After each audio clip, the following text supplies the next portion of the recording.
Good morning. Welcome to another edition of Coffee with Tea. I'm your host, the amazing Tea Street. Today I'm showing the mug that my special Tamika Moon created for me. It says she is fearless. I love this mug. I love the picture that's on it.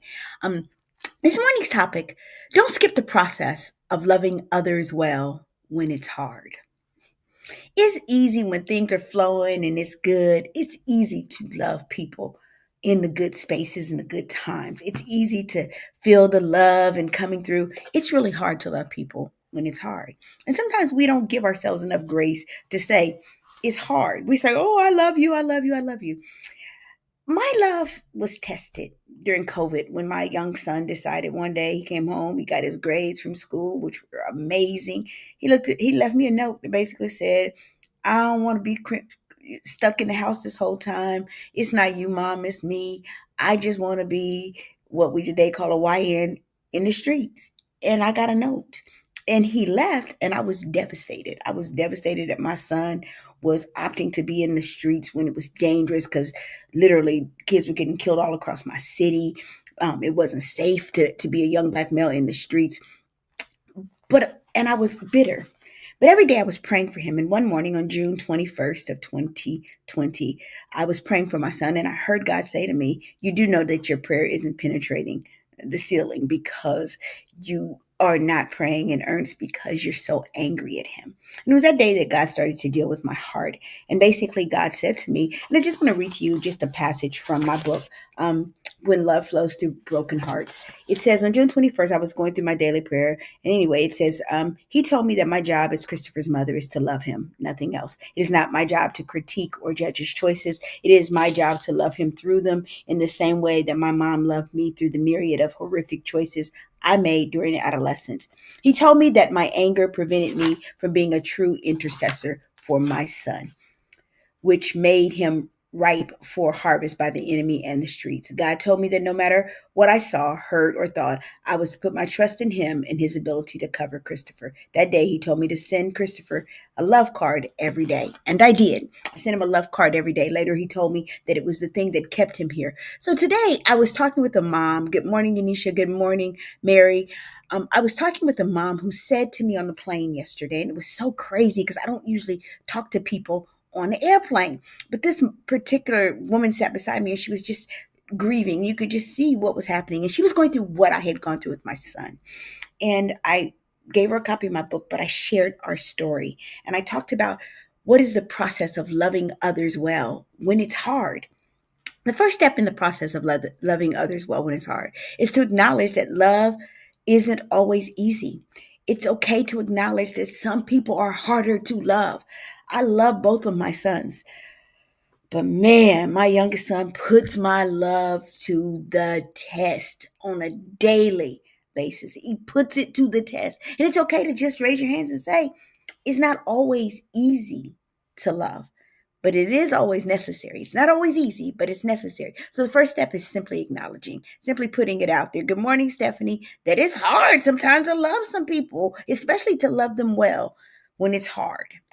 The second step, choose compassion over convenience. One of the things that I had to really wrestle with in that season of my life, and I wrestle with every day as it relates to my son, is always acknowledging where is his place of pain that causes him to feel and to act out the ways that he does. What is his place of pain versus what is the pain that he is causing me?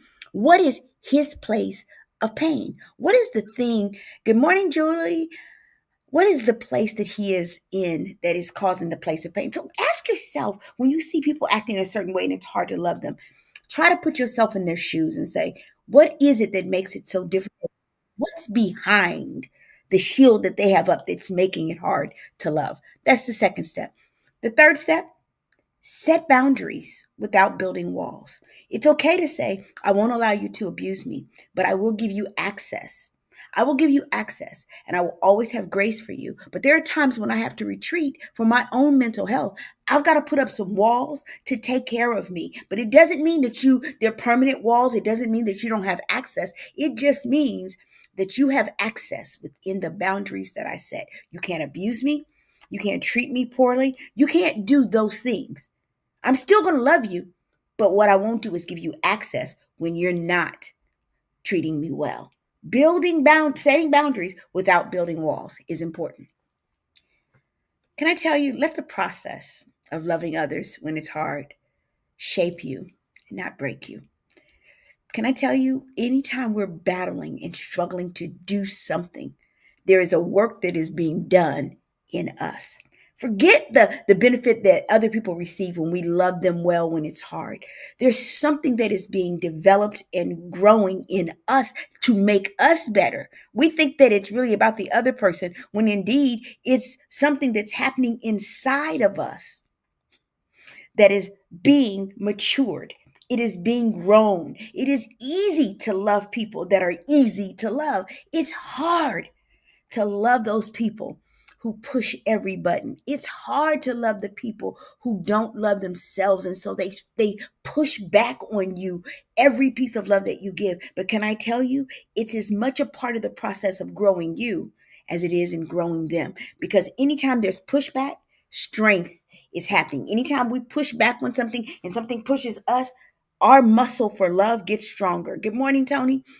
Our muscle for love gets stronger the moment that we push back. So, can I tell you, when you're loving someone well when it's hard, mm, something is being developed in you. And sometimes people will say, well, if you're doing that, man, they getting over. They just getting over. I don't care what they say, they getting over. Loving people well isn't weakness. Can I tell you what it is? Loving people when it's hard, it's a place of maturity. It's actually maturity in progress. It's maturity in progress. When we mm, when we love people hard, when they're hard to love, it's a sign of our own maturation. It is. It shows us that we're developing and that we're growing. So today I want to encourage you, if there's someone in your life that's difficult to love, acknowledge that love isn't always easy. Put yourself in their shoes. Choose compassion over what is convenient for us and say, what is their pain point that's keeping them from being loved well and making it difficult to be loved well? It's okay to set boundaries, but whatever you do, don't let those boundaries become walls that have no grace.